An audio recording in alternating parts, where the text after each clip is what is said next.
Hello folks, and welcome back to the Orthopedic Health Nexus channel. My name is Dr. Lyle Ashberg, your friendly pediatric orthopedist and hip specialist. Today I bring you a somewhat special episode in that I got to interview Dr. Benjamin Domb at the International Society for Hip Arthroscopy and Hip Preservation meeting in Washington, D.C. Dr. Domb is a leading orthopedic surgeon who has been a pioneer in the field of hip arthroscopy, hip preservation, and the advancement of treatment of hip injuries. He is the founder of American Hip Institute and is the chairman of the Hip Institute's Research Foundation. He has been a trailblazer in the advancement of treatment of hip injuries, particularly in the realm of minimally invasive care. Dr. Domb has consistently been recognized among the top doctors by the New York Times, the U.S. News and World Report, and Castle Connolly. He was educated as an undergraduate at Princeton University, where he graduated with honors and was a Fulbright scholar. He got his Doctor of Medicine degree at Johns Hopkins School of Medicine, and then completed his residency at one of the world's top orthopedic centers, the Hospital for Special Surgery. Following this, he did fellowship training at Kerlan-Jobe Clinic in Los Angeles in arthroscopy and sports medicine. After this, he began to focus his educational development by doing a multi-center fellowship at some of the world's premier centers of expertise that were beginning to focus on our burgeoning field of hip preservation, such as the Schultes Clinic in Switzerland with Dr. Reinhold Gans, Steadman Hawkins Clinic in Vail, and the Nashville Medicine and Orthopedic Center in Nashville, Tennessee. Dr. Domb has authored over 450 peer-reviewed publications, contributed to 11 textbook chapters, and has made substantial contributions to the orthopedic literature, particularly with some of the sentinel research in the field of hip arthroscopy and preservation. He has treated countless professional athletes across the NBA, the NFL, NHL, and he has served as the team physician for the WNBA's Chicago Sky. He was also the first surgeon in the United States to perform outpatient robotic hip replacement. He is an executive board member of the International Society of Hip Arthroscopy and Hip Preservation, and he has become a global leader in this frontier area of orthopedic care. Without further ado, I give you Dr. Benjamin Domb.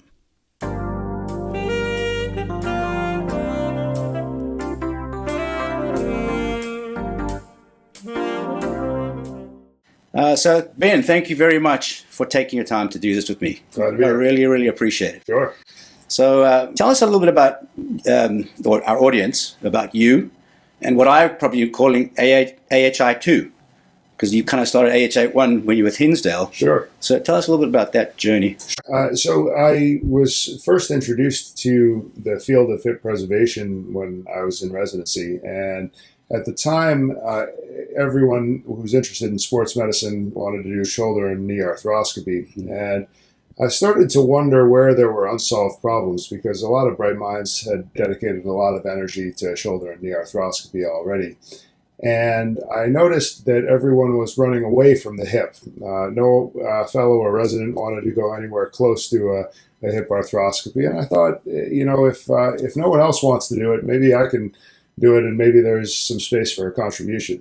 And indeed there was. So fast forward a couple decades, the field of hip preservation has grown from an ugly stepchild of sports medicine, a little bit of an offshoot, into its own entire field. And we've had the opportunity to help populations of patients who previously had no options, and to help them in ways that alleviate their pain and ideally even delay or prevent arthritis. Actually segs nicely into, well, you kind of jump way into the weeds with me here already, and that's fantastic. And I anticipated this a little bit.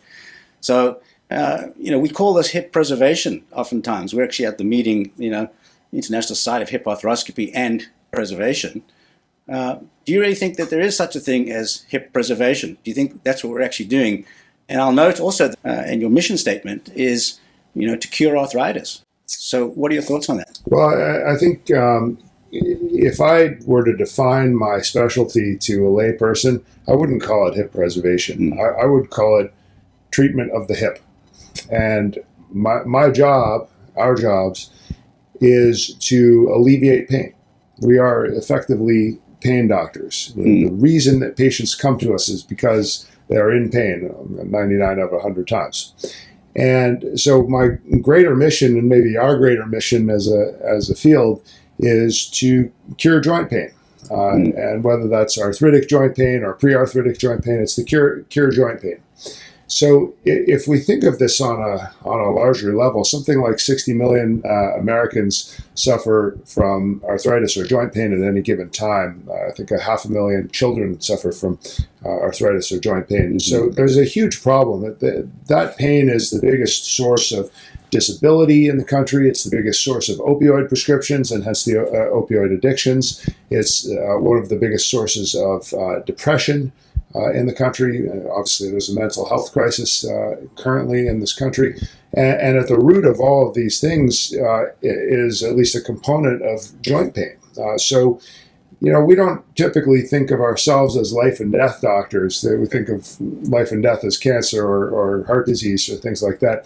But actually, maybe we are, because if we can help save people from joint pain, we may save them from an opioid addiction or from depression or from disability, and hence really save their life. And so I think there's a huge scope to the problem, and hence a huge opportunity for us to make a difference if we can cure arthritis and joint pain in this country and in the world. Now, that's not going to be one magic pill. There's not going to be one solution to cure arthritis and joint pain. In my mind, it's at least three pillars, and those are early detection, preventative treatment, and curative surgery. So if we could put those three things together, we still might not cure all of arthritis and joint pain, but I think we can make a major dent. I'm very much in agreement, and actually, in my journey, this has led me down a pathway of looking at other things that may be involved in overall health that may have an influence on the outcomes. And you mentioned mental health as one of them. People talk about your metabolic health as another one. So, as you know, as you alluded to, diabetes and obesity are major epidemic problems both in children and adults, and I think that those contribute. Now, in orthopedics, we're often referred to as the carpenters of the surgical world, which I take a little bit of umbrance with because it kind of makes us think that we're not thinking individuals, but with all due respect to carpenters. So what factors do you think might contribute to outcomes other than us potentially solving some of the mechanical problems of orthopedics? And I often allude to in my videos about how orthopedics is a unique combination of the mechanical and the biologics. And we often focus on the mechanical. So we can take that into consideration, but what are the other factors that you think also might contribute to outcomes? Well, you're absolutely right. The surgeries that we do are very mechanical, and they are very akin to carpentry, and in some cases fine carpentry, and in some cases macro carpentry. But nonetheless, very mechanical surgeries, and it probably draws people who are interested in mechanics and physics and geometry and things like that. And that's how we think. But the surgeries are not on wood. The surgeries are on a person, and the factors that you mentioned about the person affect their healing and affect their outcome. So anything from their metabolic state, diabetes, what have you, to their mental state, those things dramatically affect their outcomes. And so I think it's our job not only to be carpenters, but also to treat the mental aspects and the physiologic and metabolic aspects, and have awareness of those things. Patients who go the wrong directions get in a negative feedback loop where perhaps their joint pain causes them not to exercise, which causes them to become more obese, which causes them to have more joint pain. Yep. And this can be a negative feedback loop. On the other hand, if we can reset, we can create a virtuous circle where a better functioning joint yields more exercise, which yields weight loss, which yields less joint pain, and so forth. I completely agree. I just did a podcast on stem cells and what stem cells really are, and if we should even be calling them stem cells. But I sort of enlarged the discussion to biologics, and I sort of introduced concepts about the current biologics that are available to us right now. And I know this is an interest of yours as well.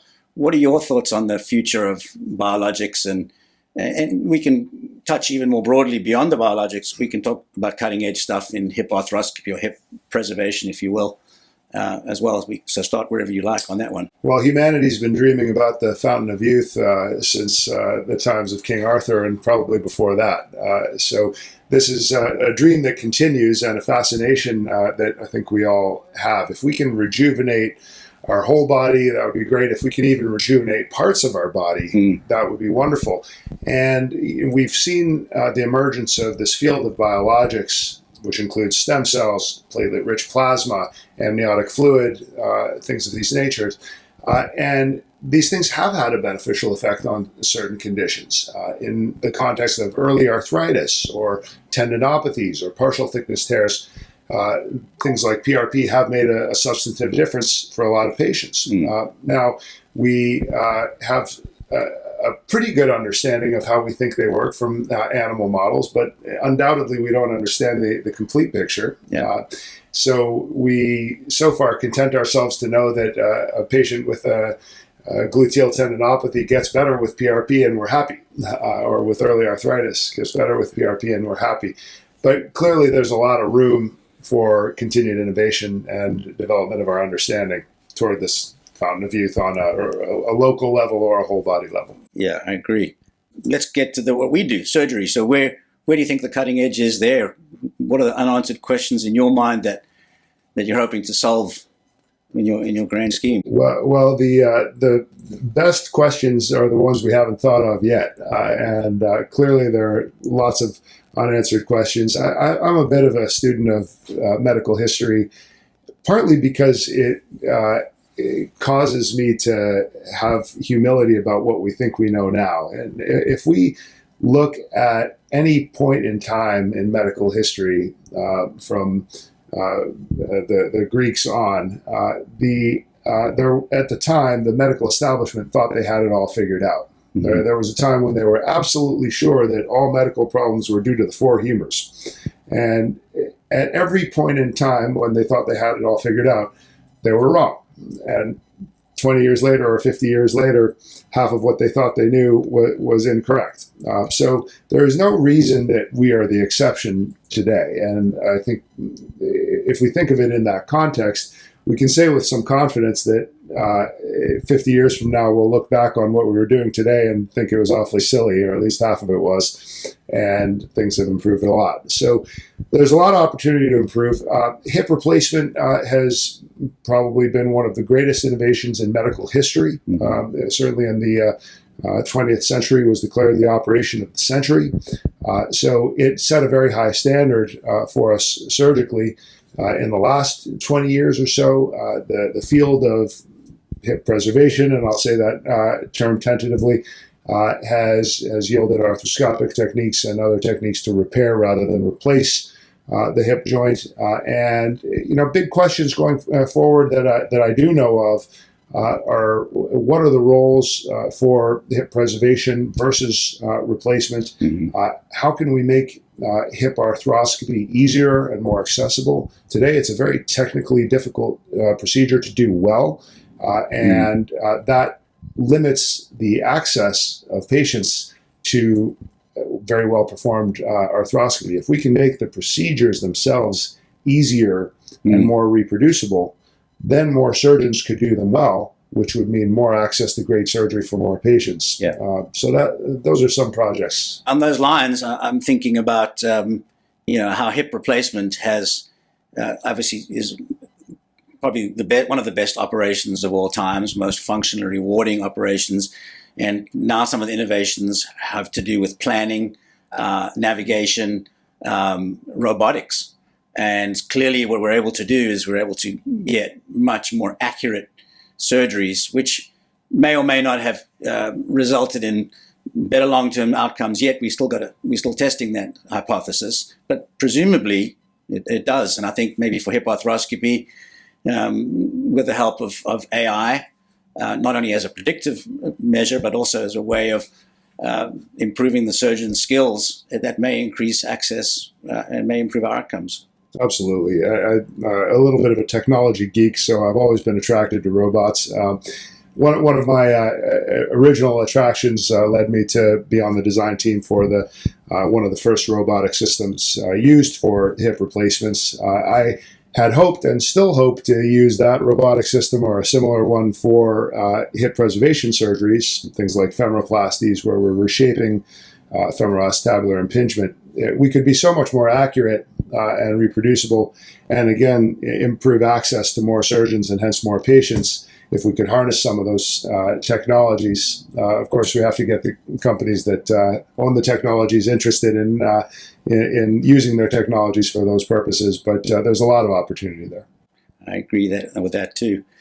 I guess the final thing, and I think getting back to the story of AI again, clearly what that entails in my mind is the cognitive capacity to imagine and predict where you need to be before you're there. And I think with artificial intelligence being the next leap in cognitive development of all, and even maybe another species, how's it going to help us? How's it going to take us out of the game potentially? Yeah. Or is it just going to be a good tool to use? I'm certainly interested in AI. I feel like it's going to be a while until AI is actually helping us do surgeries. And I don't feel that we are in any imminent danger of being replaced as surgeons by either robots or AI. Neither robots nor AI have the same cognitive abilities that human beings have, and especially great surgeons like you have the ability to conceive of an entire surgery in your mind before it's done. So there are two things that you've heard me preach to our fellows and others, which tie into this. The first is that the operating room is no place for thinking. And I'm probably not the first person to have said that, but the operating room is no place for thinking, meaning all our thinking should be done before the surgery, and in the operating room we should be doing, because all of the eventualities and all of the possible scenarios we've already thought about and planned before the operation. The second thing that I preach, which is maybe another way of saying the same thing, is that all things are created twice, first in our minds and then in reality. Mm-hmm. So when we're setting out to do an operation, any kind of operation, we want to have created the entire operation in our mind first, and then in the operating room, we're simply replicating that which we've already created in our mind. I don't see any way anytime soon that a robot or AI is going to be able to do those things in the same way the human brain can do them, and then tie them with our actions in mechanical space with our hands. So while they might replace us and be better than us at some point in the future, I think for now they're tools. And they're good tools. They can be good tools. We can use a robot to be better than we are without the robot, but the robot still needs us for now. Listen, I can't tell you how much I appreciate your time. I hope to do this again sometime, but thank you. And from ISHA and myself, thank you very much. My pleasure. Thanks for having me. Thank you.